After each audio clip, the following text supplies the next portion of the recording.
welcome to a professional Zerg versus Protoss on the map Berlingrad. Dog lovers, rejoice. Spawning in the upper left with the blue drones, it is, with the Vorazun portrait too, interesting, the Zerg player, RagnaroK. Extractor trick, good lord. And the Protoss warping in the bottom right with red colored probes, it is Trap. Extractor trick, good lord. Zerg players, do you feel that it's worthwhile? Let me know, I'm curious, because personally, I don't think so. I'm not sure it's worth it. Trap sending that probe all the way across, doing the usual Protoss business to block the Natchery. RagnaroK actually started up that pool and is now circling his drone back around. Trap did not scout that. He did not see the drone come back, but he did see the spawning pool. Now he sees the hatch. He knows. But it is technically now a pool first. So, what kind of safety precautions does the Protoss need to take place? Well, see that decision firsthand. Core is going up before Nexus. Protoss players love to get the Nexus before the core, a little more economic focus. But with the presence of the Zerglings just a little bit quicker, a Zealot is going to have to be made from the gateway. I believe that is Zealot space, it looks like it. Zealot's going to fit right in between, wedged in those buildings. Core and Pylon completing the rest of the wall, and now an Adept can be chronoed.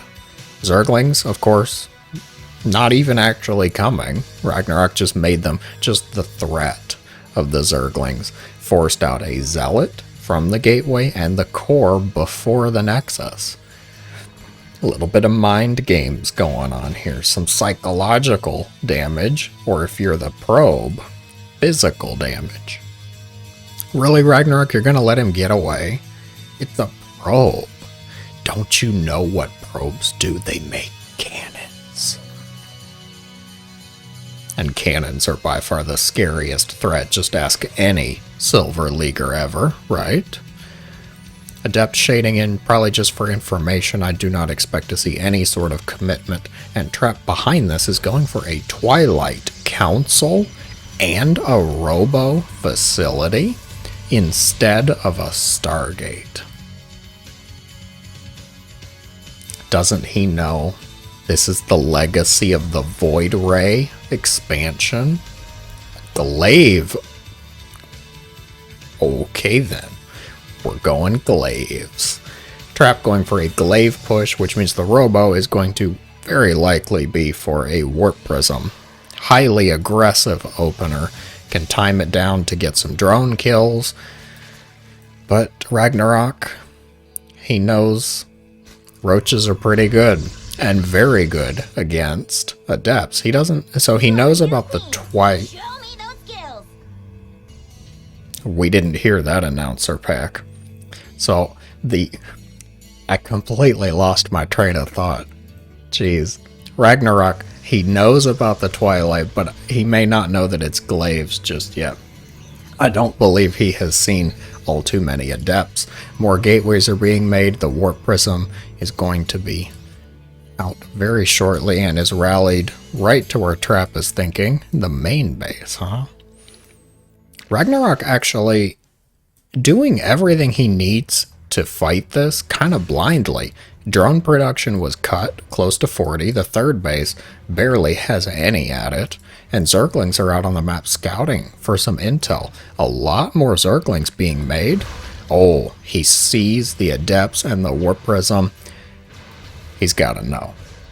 I don't believe Glaives was finished for that kill, but you see upwards of 3 to 5 Adepts and a Warp Prism out on the map at this time, you know it's going to be a Glaive push. How much damage can Trap get done though? Very little if he decides to wishy-washy sit on his side of the map. I mean, that we can start with that much information. Ravagers being morphed in for RagnaroK. Always a good choice. Ravager's kind of a really nice catch-all in the matchup for early on. Force fields completely nullified by the Biles. Couple of Adepts get into the third base, but don't even get the one drone that was mining there. Warp Prism juggling those around. These two Adepts shading into the natural, linking up with the Warp Prism. He's gonna complete it and then pick them up. Okay. What did I tell you? Glaive push.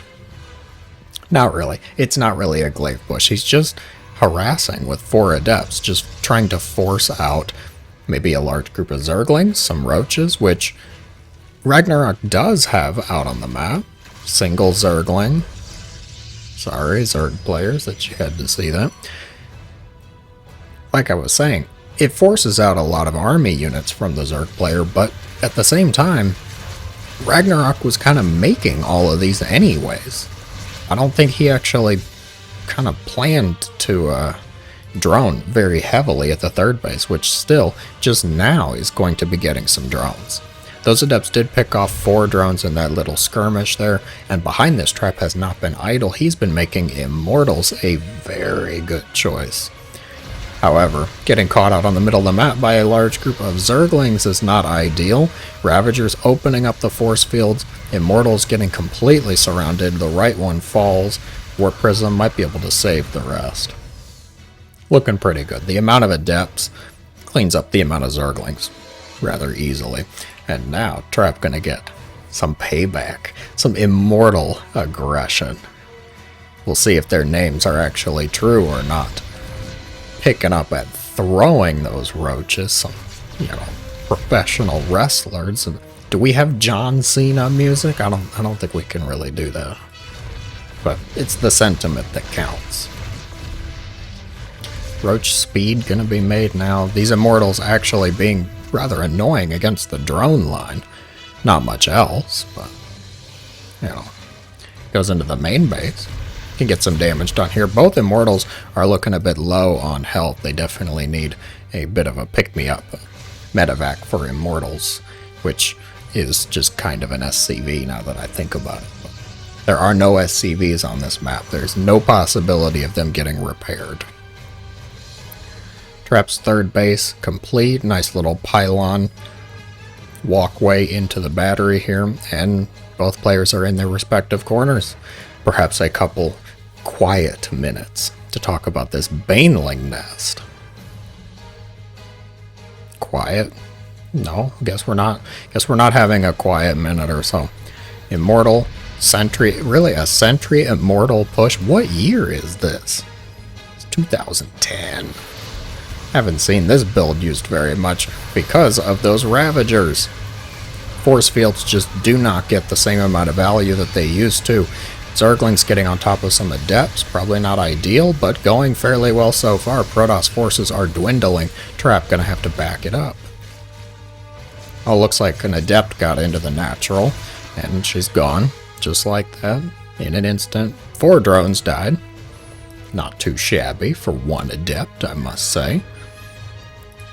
+1 and Blink, finishing up for Trap, who looks like he's going to want to, well, try it again with some Stalkers.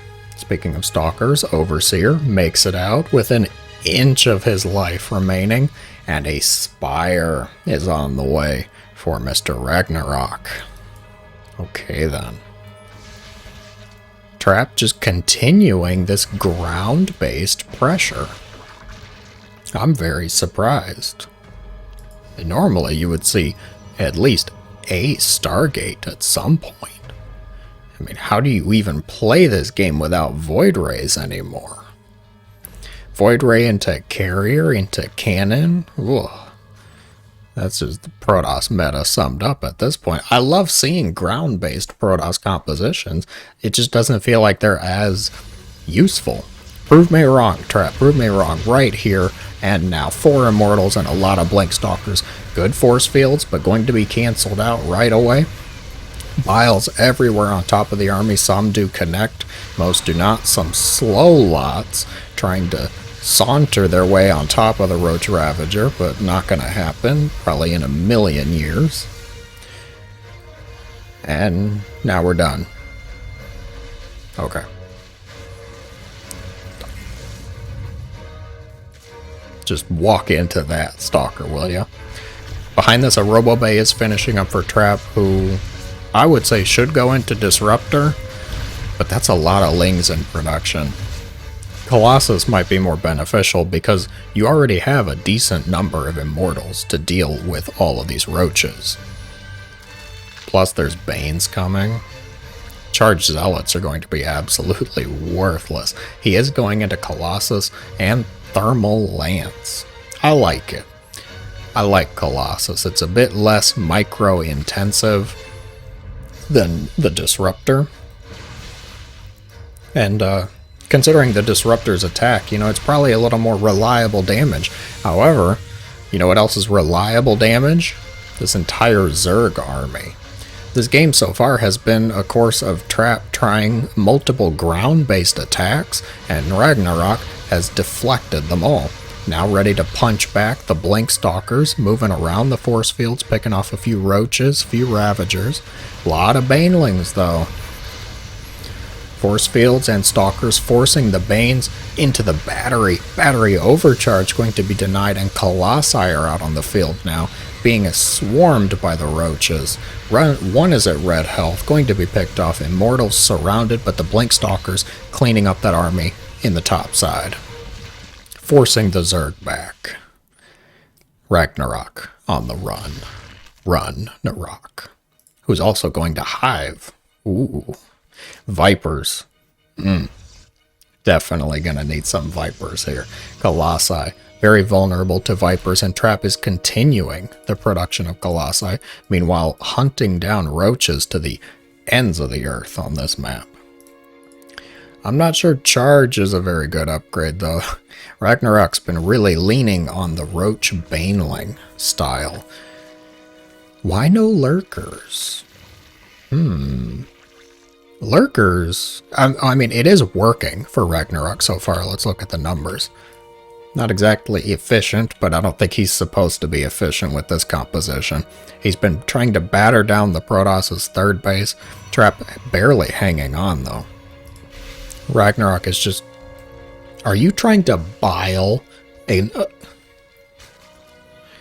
Yeah, maybe get some detection before you throw out some random biles at a cloaked observer. Okay. Whatever. Templar Archives going to be made for Trap. Add on some Archons, some juicy storms. Category 3 at least, please. Where do you go from here? Vipers are being produced. I like the choice of Vipers, both Abduct and Blinding Cloud. Going to be very helpful. I feel like Lurkers would be a pretty good choice too. However, Lurkers would probably force Carriers. Speaking of Carriers, what happened to the Spire? He canceled it. He canceled the Spire because it was such a huge investment, right? Corruptors would be helpful against Colossi, but Vipers are probably better. I like Vipers versus Colossi. Still though, if he went into Lurkers and then Trap went into Carriers, you'd need something to deal with the Carriers, such as Corruptors. We'll see. We'll see what happens here. Trap is moving out yet again with an almost maxed out army. RagnaroK is fully maxed at 199. Charged Zealots probably going to be useless here. Colossi are abducted onto the Zerg side. Going to be picked off. Stalkers blinking around as best they can. 3 Colossi are killed off. Last one pulled to its gruesome demise, and the Zerg now chasing the Protoss forces all the way back home. RagnaroK looking to be in a great position here. Does he keep pushing though? Looks like he's trying to remax out on Ling, Bane, adding in just a few Roaches. The Storm just now starting. Not very good. Colossus count was completely reset, leaving only a couple Archons as the option for splash damage. I do not see this going well for Mr. Trap, who's got some optimistic zealots on the far top side of the map. Archon's doing the best they can, but the Vipers are here. Blinding Cloud? Yep, Blinding Cloud onto the Stalkers. It is not going to matter whatsoever. RagnaroK takes the game. If you enjoyed, be sure to let me know in the comments below. Thank you guys for watching, and as always, have a great day.